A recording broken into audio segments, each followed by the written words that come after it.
Okay, well, thanks for having me. This is a topic that's near and dear to my heart. I started farming in the Central Valley in the mid to late 70s, and my very first farming project involved a tremendous amount of hand weeding of weeds.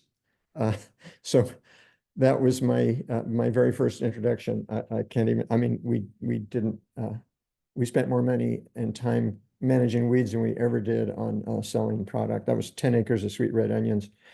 Um, so that kind of kicked off my fascination with how to manage weeds, and it's been I'm still on that path. Um, and I'm trying to move my slides, and I'm not having any luck.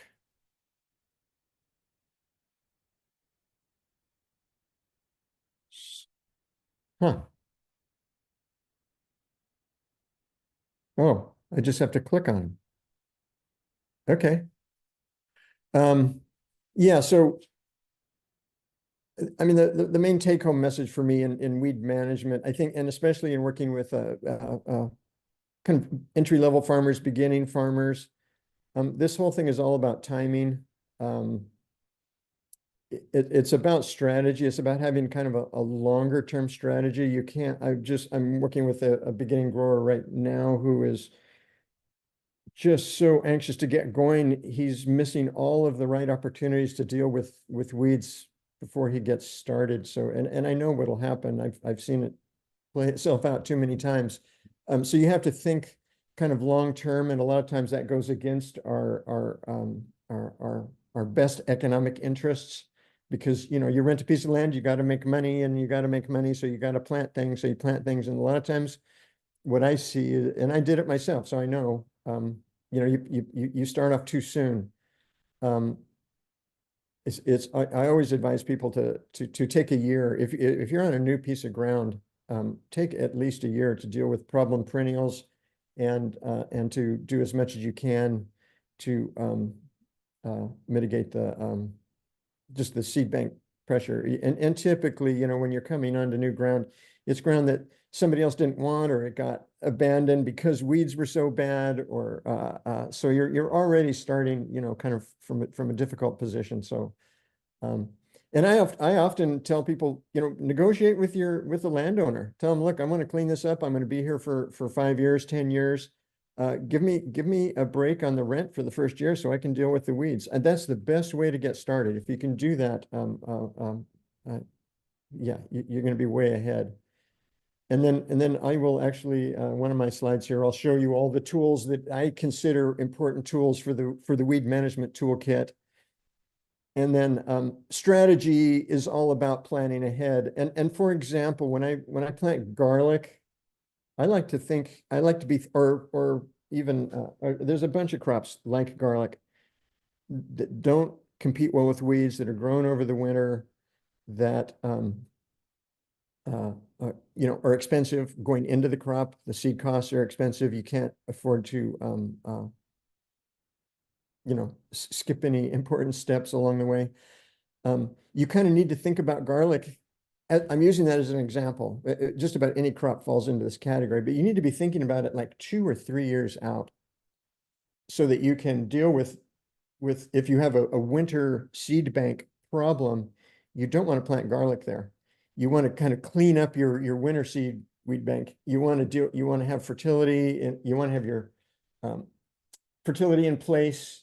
You want to have the soil needs to be prepped well. It needs to be friable. It needs to have good water infiltration. It needs to have all the properties to support a crop with minimal weed pressure. So just, and it takes strategy and planning. I can't emphasize that enough. Um, Hopefully that makes sense to everybody. And if you do a good job of weed management, you are going to save time, labor, money. You're going to improve your profitability, and you're going to increase your yields. I mean, I think the main challenge with weeds is well, they're expensive to deal with if they get out of hand. But it also, if they get out of hand, they are going to, I can guarantee you this, they will decrease your yields. And in our current system, our current economic system, yield is kind of your key to success. It'll get you through a good yield. Will see you through to the next year. Okay, and I'll see if I can, yeah, if I just click it, it switches. Okay, so here's the bad list. I mean, weeds are interesting, right? They can be disease vectors, they can be toxic to livestock, they can host insect pests, they can be extremely persistent. They're in a way, I mean, I wish our crops were as strong and smart as weeds sometimes. And that's it mainly comes down to hard seed coat and ability to survive. You know, all of our veg crops are soft seed coat.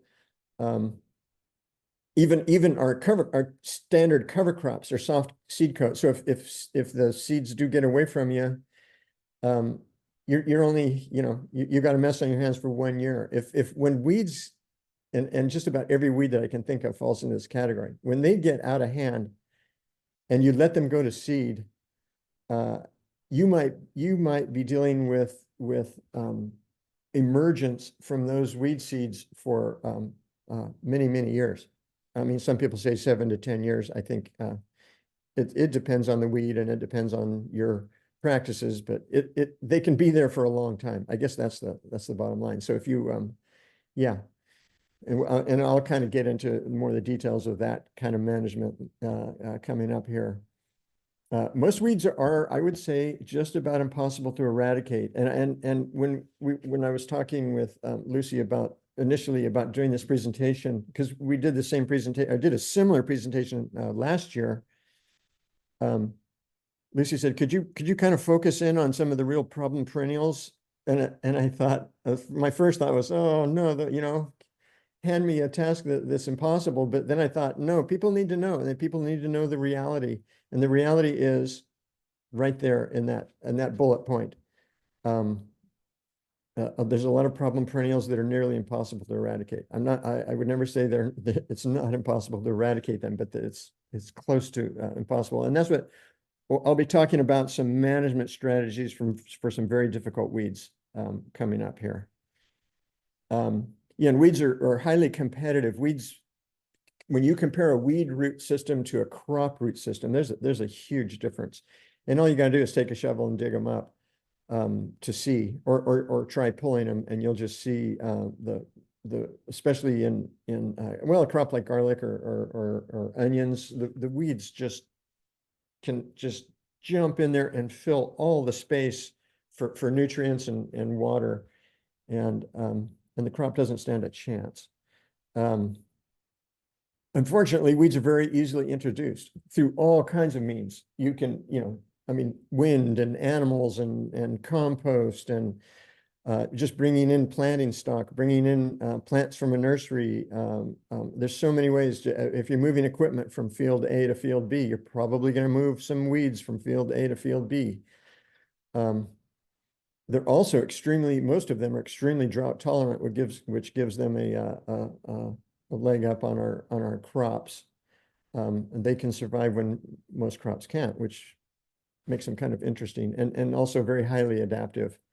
There's so many great examples of the adaptive nature of weeds.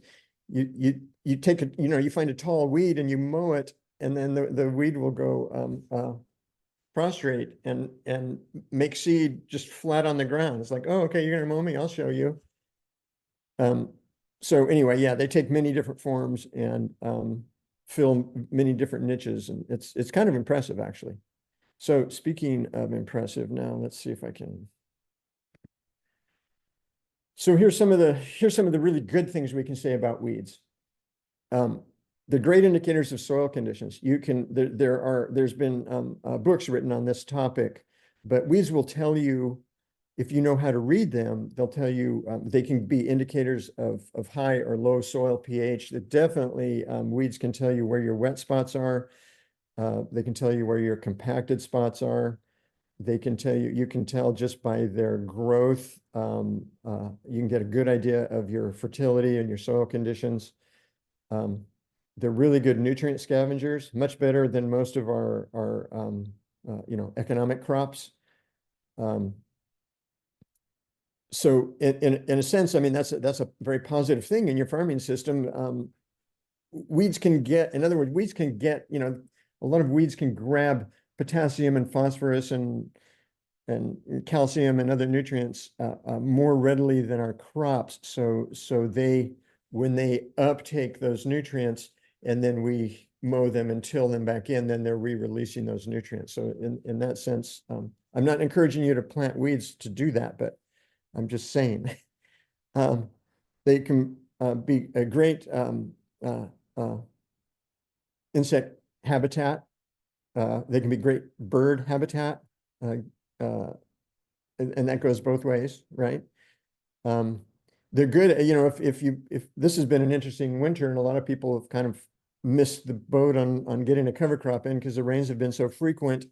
And if you don't plant a cover crop, you will get weeds, and that can be a good thing because the soil is going to be covered. It's going to be a not so good thing if they all set seed, but it's in the short term, they're doing their job. So they're there, they've got a purpose and they're good at it. Um, and they're very good at improving soil quality. Most of them have deep tap roots. They can open up compacted soil. There's a lot of fibrous rooting systems in a lot of the cereal weeds. They can, yeah, I've seen all the benefits. You let a crop of, or you let a whole bunch of malva take over, and those big old tap roots just open up the ground. And here's when this second to the last bullet point here, I just came up with this, and I have no data to support this, but all the discussion now in the farming realm, in the sustainable ag realm, is about microbial diversity and abundance. And I haven't really had this discussion yet with any of the people that I know that are doing research on those topics, but I have a pretty strong hunch that weeds would contribute significantly to microbial diversity and abundance. I'd like to hear from the experts on that. Maybe that's a fun topic for an upcoming workshop. And then here's this last one is really fun to think about, and I think there's some opportunities here. Weeds are nutritious. Some weeds. I think most weeds are nutritious, but there's probably some that you wouldn't want to eat. But there are a lot of them. The purslane, the verdulaga, stinging nettles. There's mustards, lamb's quarter. They're way more nutritious per pound than anything we're growing out there, especially if we're growing leafy greens. There are a lot of reported medicinal properties of weeds. When I was doing a little research for this presentation, I kind of dug a little bit into Bermuda grass, and there's a bunch of information out there about its medicinal properties. And I will say on this last one, I mean, I do know people that sell weeds at the farmer's market. So, and I have heard stories of high-end restaurants, having the little side dish of sauteed weeds. I mean, how cool is that, right? As long as you can keep them from going to seed, I guess that could work for your production. Okay. So as I had mentioned, timing is critical. I really like this slide. This is malva.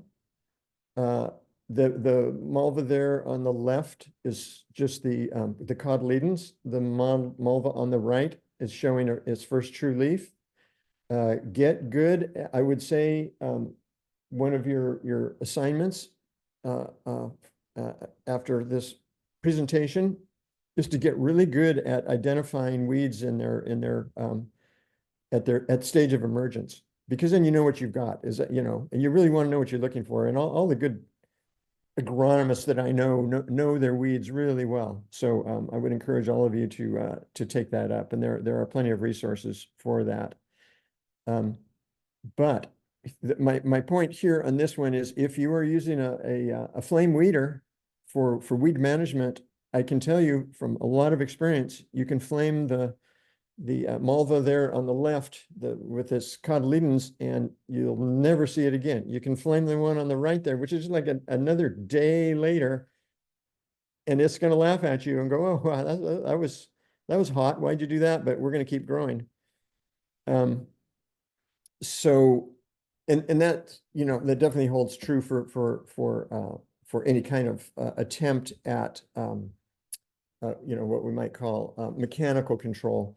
If you're using a hoe or a cultivator on a tractor, you really kind of the general notion for weed management, for mechanized weed management is really, I mean, what people say is get them before you even see them. You want to get them in their white thread stage. That's when they're most vulnerable. That's when they have sprouted a root, but they haven't pushed anything above the soil surface yet. But if you are going to do any kind of attempt at mechanical eradication, it's this point here at that cotyledon stage where they're most vulnerable. By the time they get to this stage, a lot of times you've missed your opportunity. Okay.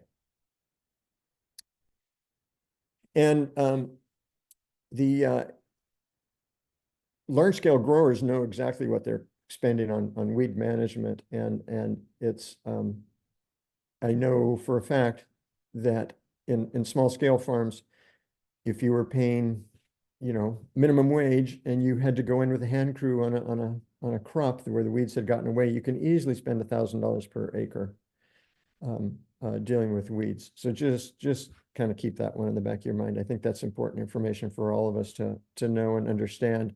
I think a lot of times,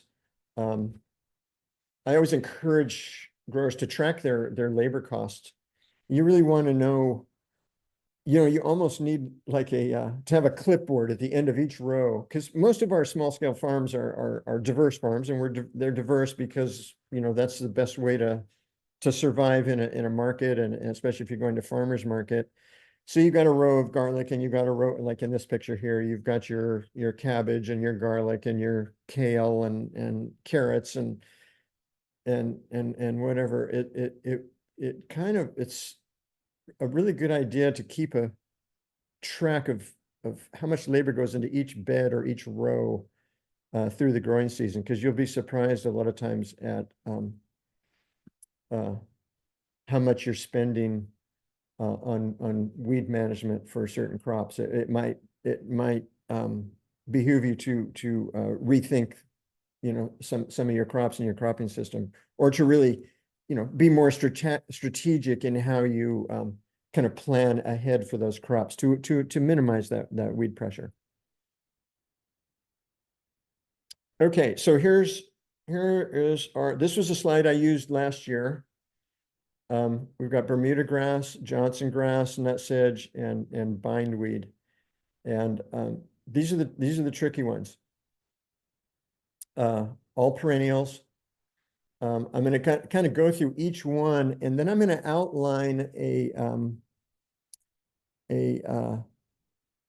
kind of a management strategy for these weeds. And I'm happy to answer questions and kind of talk through the details. But I just really want to focus in on these weeds because they are the tricky ones, and they can put you out of business. I know that for a fact. So let's just jump in here, and I've done some a little bit of fun with watercolors. I'm going to start with Bermuda grass.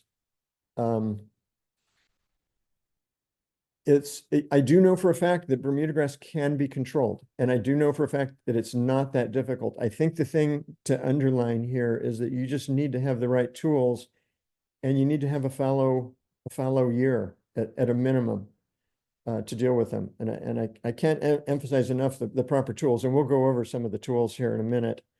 But the important thing to remember with Bermuda grass is that if you just leave it alone and let it grow, it's got stolons and rhizomes that aren't going to be any deeper than 6 inches. That makes it really easy to deal with.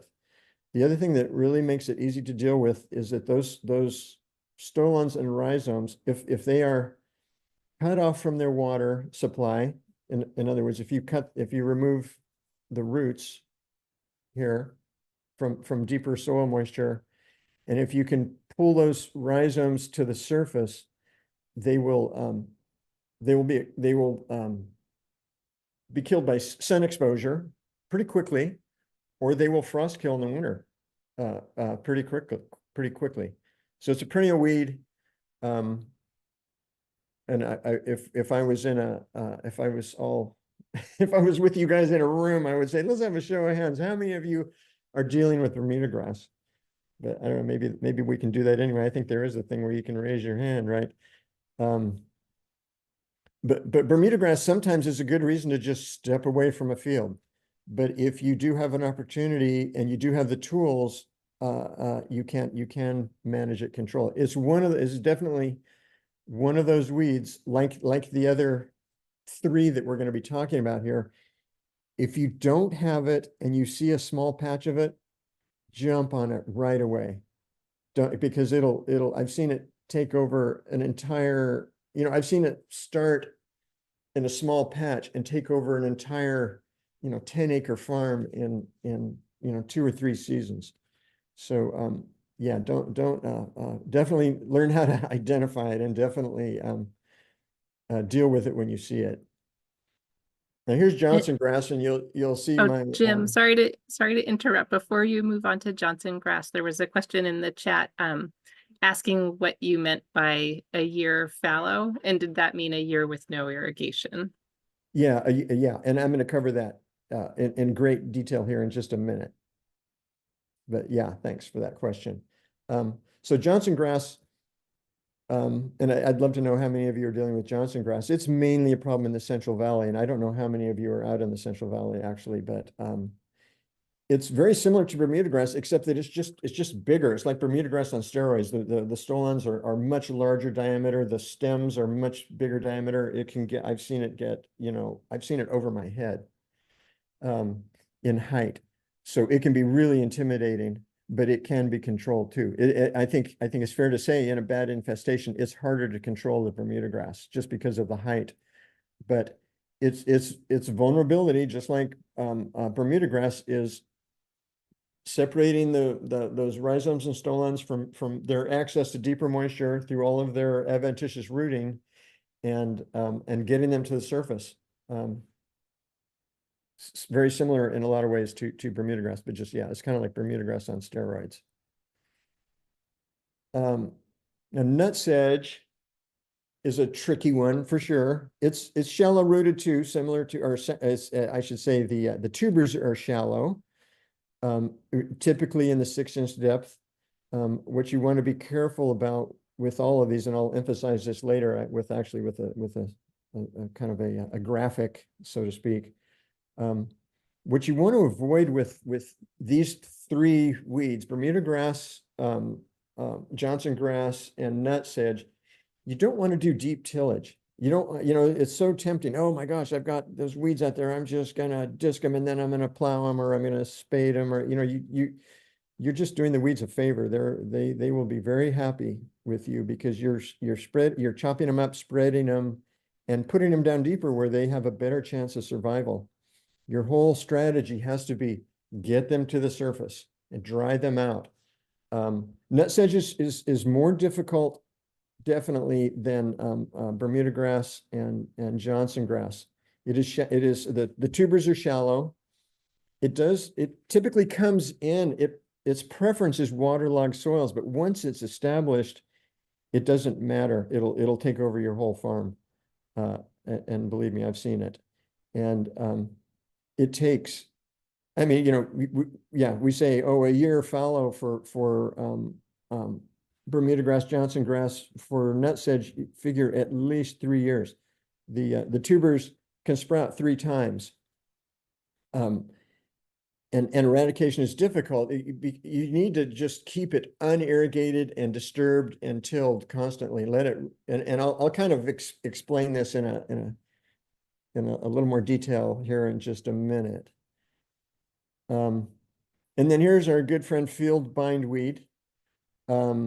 Its roots go very, very deep. I talked to backhoe operators who say they found it at 20 feet deep.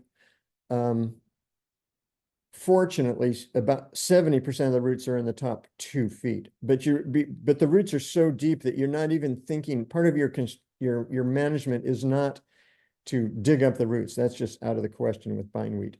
What your main strategy is, just don't let it vegetate. And I'll explain that too as we go through this. Bindweed is extremely drought tolerant. It tends to prefer heavier soils. Uh, and about all I can say with bindweed is it can be kept in check with fallow management. I have to say it's one of the weeds that definitely falls into the category of nearly impossible without conventional herbicides. In fact, I think I maybe maybe if you just really focused on it for 20 years, you could eradicate it using organic techniques. But our only hope with bindweed is just to kind of keep it in check and keep it from increasing. And the last thing you ever want to see with bindweed is actually the bindweed. And the very last thing you want to see with bindweed is the blooms. If you get to the point where you're seeing bindweed vines and blooms, you just know that the plant is taking all that amazing sun energy and carbohydrate and taking it right down that stem and going right into the roots. And the roots have a kind of a tubery kind of a thing. It's a modified stem that is a carbohydrate storage unit that then, so if you cut the bindweed off, then it resprouts very, very, very similar to the other 3 weeds that we're talking about and makes it to the surface. And they can go for many years doing that. Okay. So I have a new method of doing graphics. It's called watercolors. It's easier for me than quicker and easier, and I can kind of exaggerate things a little bit. So it's been kind of fun. So the main strategy for the shallow rooted rhizomes and stolons, so this would be primarily Johnson grass and Bermuda grass. You want to undercut them with an undercutter, and I'll show you an actual slide of an undercutter, but it's basically a giant hula hoe. And it's what you're doing is you're just running under, you're going below that 6-inch depth. So all of these stolons and rhizomes are in that 6-inch zone, and you're cutting below that and just separating them from the roots. And they will, on a nice hot summer day, there's nothing more satisfying than to undercut a bunch of Bermuda grass and just watch it wilt. Or Johnson grass, or you run the undercutter deeper for bindweed, but bindweed will do the same thing. It just wilts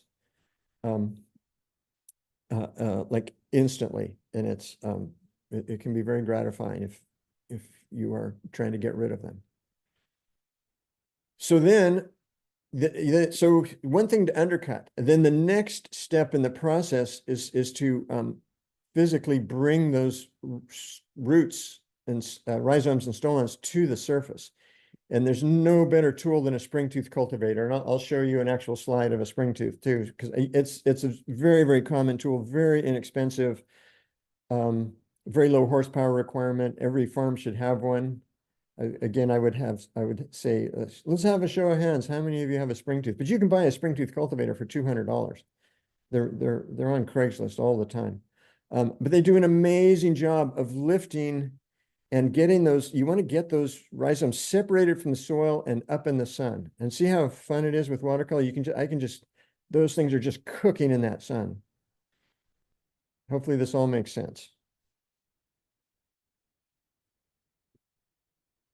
And here's what you don't want to do, and that's use a rototiller. I mentioned this earlier, a rototiller or a disc or a spader or a plow. You don't want to do that because that just cuts things up, chops them up into little pieces, and they will all root, and they are going to be potentially deeper than they were before. And so as tempting as it might be, yeah, don't do that. That makes a bad situation worse. Okay, so here on the left, this is the undercutter. Like I said, it's like a giant hula hoe. It's very inexpensive to fabricate.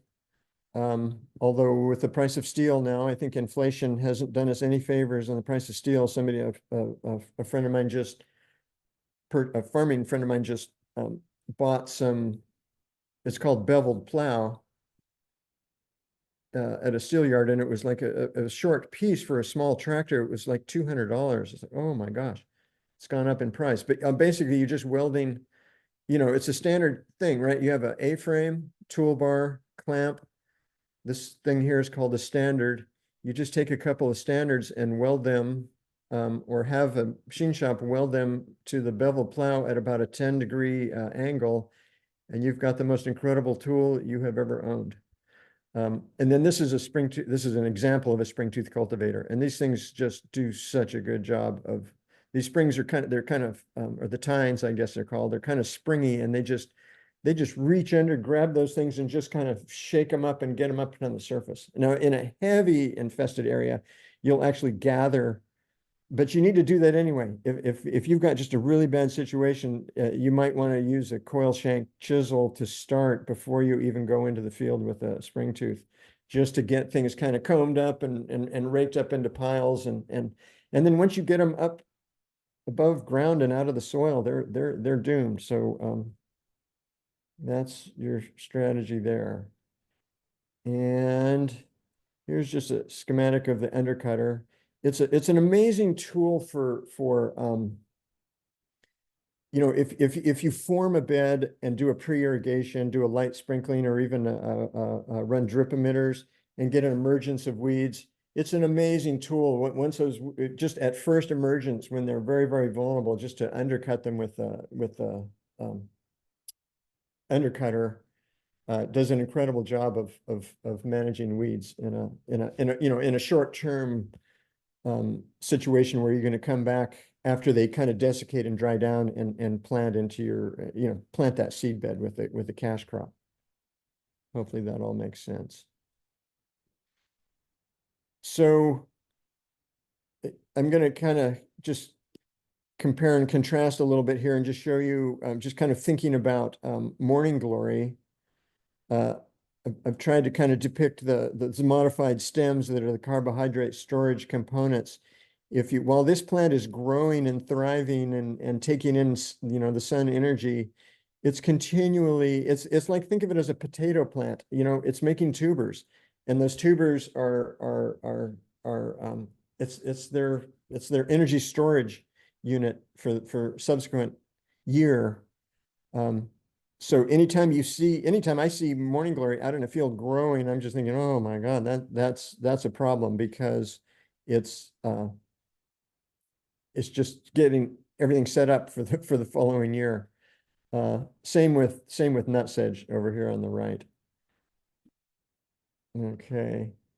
And so your strategy with bindweed is to let it emerge, bed up, or leave I prefer leaving a fallow field, or if you're fallowing a field over the summer, I prefer it in beds, because you can just manage it easier.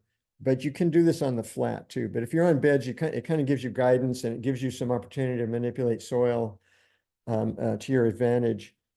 But what you want to do is allow, and this is just an example. So this would be June, right? You see the first little shoots come up. They're like, okay, here we go. You undercut as deep as you can run that undercutter, and you separate those roots. And then you wait. And you might wait 2 weeks, you might wait a month. You see them emerge again. Here they come. There's the bindweed. Undercut. What's happening here? These guys have spent some energy trying to push this shoot up. So now they're a little bit smaller in July. In August, same thing. They resprout, they reemerge, they're using their energy, they're trying their best, but you undercut them in August. And then you come along in September, do the same thing. This time they're fewer and they're a little less vigorous. They're almost out of energy.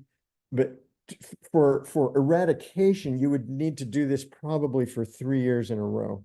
For management, where you're just trying to keep it in check, or say if you have a really bad spot in your field, do this for 1 year, for one growing season.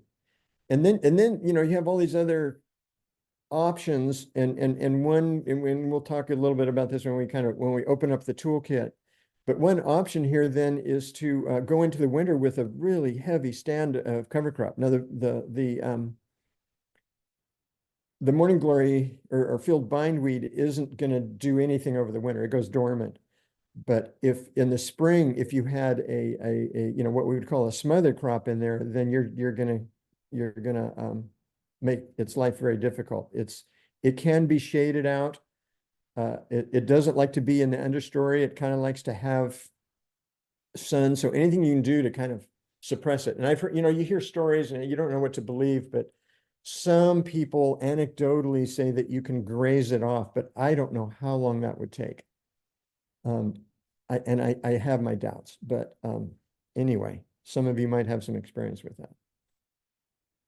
Okay, now we're ready to look at our toolkit. All right, are you ready to open the lid here? Hang on. Okay, so these are all the things you can do, and write them down. And if you are, I would say this: we did a little last year when we did this presentation. I did a little quiz. I kind of asked everybody. I think I have 10 things here, right? I asked everybody, what of all of these things, what are you doing? What are you utilizing on your farm? And maybe some of you are utilizing all of these things. If you're not, this is a good time to grab a pen and take some notes. But down here, this is number one, I think. Don't allow weeds to set seed. And that's a hard one. And I know how hard it is. And that's kind of, I think in the best case scenario, you start your farm, you take a year to deal with a year of fallow, to deal with the problem perennials. You take another year to just reduce that seed bank. Then you're in a really good position once you do see a weed and it's in your crop, or you might see, I'm just going to throw out an example. You might have 100-foot row of, let's just say, carrots, and you might have 10 weeds out there, and they're in there with your carrots, and they are, say it's lamb's quarter, and they are starting to set seed, and you just don't have time to go pull them. You make some time to just fire up your weed whip or take a little hand scythe and just knock those seed heads off. You will be doing yourself such a huge favor 2, 3, 4, 5 years down the road. When I started farming in the Central Valley in the 70s, I had a lot of neighbors in my area, Japanese American farmers, and I watched them very carefully, and they all went out. You'd see them various times of the day with a little hand scythe, just walking through a field, just going whack, whack, whack, whack, whacking off all the seed heads that were appearing, that were starting to flower and make seed. So that's important. I think transplants help. Transplants certainly give you a jump on weeds. Transplants are expensive, but that's the reason why a lot of organic farms use transplants for small seeded crops. Broccoli and lettuce and things that don't compete well. Transplant just gives you a jump on the weeds generally. Here's one that I think is really important, that is overlooked, and should be on your high priority list anyway, just because water is so expensive and in such short supply. But uniform irrigation, you all know this, that where you have problems with weeds is where there's compacted soil, or where there's a wet spot in the field, or where the sprinkler leaks, or where the drip leaks. That's where you got weeds. So the better a job you can do of managing your irrigation system, the better off you're going to be for weed management. Mechanical cultivation, I have no idea what scales you all are on, if you're hand scale or medium scale, or rototillers or tractors and cultivators, but I'm a huge fan of mechanical cultivation for weed management, and highly recommend it for farms much larger than an acre. If you set it up right, you can do amazing things with some very simple tools. I keep my cursors going all over the place here. Smother crops, we mentioned. tricky because, it's hard to plant a smother crop. It's expensive, and you have to make a seed bed, and you got to buy seed, and you got to water it. But you can sometimes you can actually kind of think of cash crops as smother crops. Good soil management for all the obvious reasons. The better aggregated the soil, the better the water infiltration, the looser, the more friable it is. The higher the organic matter, the easier it is to manage weeds. The easier it is to pull weeds, the less problems you're going to have with weeds, generally speaking. Utilize as a tool pre-irrigation is really important, especially if you have a flamer. And for some crops, this could almost be a topic for a whole workshop on itself, but carrots, garlic, onions, all really well suited to pre-irrigation and flaming. And you can even, like carrots is a really good example of a crop you can plant, irrigate, and flame over the top prior to seed germination because they take so long to germinate.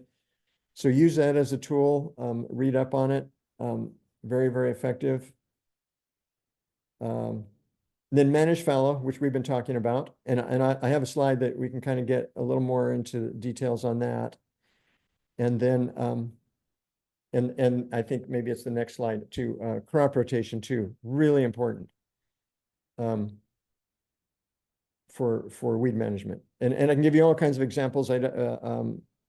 Just rotating your winter crops and your summer crops is huge because there are different, each weed has its niche, and there are winter annuals and spring annuals and fall annuals and summer annuals, and some are frost sensitive and some are heat sensitive, and you have all these little niches. And so your cropping system you kind of have to strategically plan for areas where you have a problem with, say, chickweed. Well, that's a good place to plant your summer crops, not your winter crops, et cetera, et cetera. There's all kinds of examples. Okay, there's my cursor. Okay, so here is I took my drone and flew it up over my farm. And this is what I suggest for people. And this is commonly done. And if you can do this, you'll be very, very happy. You'll have a fantastic career in ag and long-lived. If you can divide your farm into fourths and do a managed fallow and then farm these two areas. And I will tell you, I've seen it so many times. If you plant the whole thing and you have weeds, the weeds are going to get the upper hand. You're going to be scrambling and fighting, and you're going to spend a bunch of money on weed management, and you're going to have actually less yield than you would if you adopt this system of rotating with a managed fallow, and then clean things up and then plant the weed sensitive crops. And you can kind of rotate, and you can come back over and this is just ground that's kind of ready for the next planting, right? If you're doing succession plantings, then plant something, then plant a whole block of something that's easy to manage weeds on. Two really good examples: sweet corn and winter squash, where you can plant the seed directly to moisture. You can get the crop up before you really start to have to irrigate it. You get a good canopy. You kind of create a smother crop scenario. So just, I'm just trying to kind of give you ideas of strategies that you can utilize on your farm to just kind of to actually manage weeds, right? Isn't that why we're here? Okay, and this is a little bit of a summary slide, but this is just the example of just continual diligence. And this is with a weed whip or with a little scythe that's always in your back pocket, but just keep those weed seed heads removed. This one, I can't see the whole thing, but on the far right there, I think there's a hoe that's getting the weed. And I think that what I'm trying to emphasize there is get them when they're small, get them right after they emerged, whether you're going to, flame them or chop them or run your undercutter. And this is just a reminder of the irrigation uniformity. Such a simple thing, and something we all need to do anyway, but it takes a a huge burden off of weed pressure, and then utilizing transplants. I was just basically having fun with watercolors at this point, so. And then cover crop management, and this, we're getting very close to the end, and maybe we haven't had any questions, but hopefully we'll have a few minutes here for questions. But good cover crop establishment, stand establishment, uniform cover crop establishment is absolutely critical for weed control. And we've Eric Brennan at USDA in Salinas, who I've had the pleasure to work with. I think he was, if any of you were on the last week's Zoom, he was the presenter. He's got reams of data about weeds in cover crops, setting seed, because so if you don't, I guess the take home message here, if you don't do a really good job of getting your cover crop in early and getting it well established and having a good diverse mix in there, that's a perfect place for weeds to just get completely out of hand. So just something to keep in mind. And here's a few tips. You want to plant dense stands, plant early, definitely plant weed suppressive species if you can. Rye and mustard are two good examples. Plant to moisture if you can, that's huge. And then I prefer planting cover crops on bed tops or on beds. It's just easier to manage weeds if you do have a problem. And then definitely, if you can afford it, use a drill to plant cover crops. It gives you such a better control of your seed placement and density. All really important things. And then we're getting very close to the end here now. I just threw this slide up just to say, and this is maybe a topic for a different time or a different place. There are all kinds of very innovative and creative and effective tools out there now, and lots of YouTube videos and examples. These are challenging to set up, challenging to adjust. Timing is absolutely critical. Soil condition is critical. A lot of these tools don't handle crust, but I'm very impressed with what finger weeders, tine weeders, wheel hose, basket weeders, pretty amazing tools. If you're already utilizing mechanization on your farm, I would highly encourage you to experiment with these tools. And each tool is kind of unique to its own set of circumstances, including crop and soil type. So there's a lot to learn there. And then jot this down if you get a chance, and go on YouTube and watch this video. This is Daryl Wong at the UCSC farm. He and I did this a weed management video that's gotten quite a few views. Introduction to weed management on a small scale organic production in a small scale organic production system. See if you can check that out. It's not a very long, it's a short video, but it really gives you an idea of how you can set up some very simple systems on your farm to manage weeds. And then lastly, UCIPM has some great stuff. I utilize them all the time for weeds. They have a lot of things like, for example, read this piece on field bindweed. They go through identification, life cycle, impact management. They have these on just about every weed you can think of, and then they have the weed photo gallery. So utilize that as a resource. If you have questions, just call your small farm advisor and say, "Hey, I need help with this." And I believe that's my last slide. Yeah. Whew.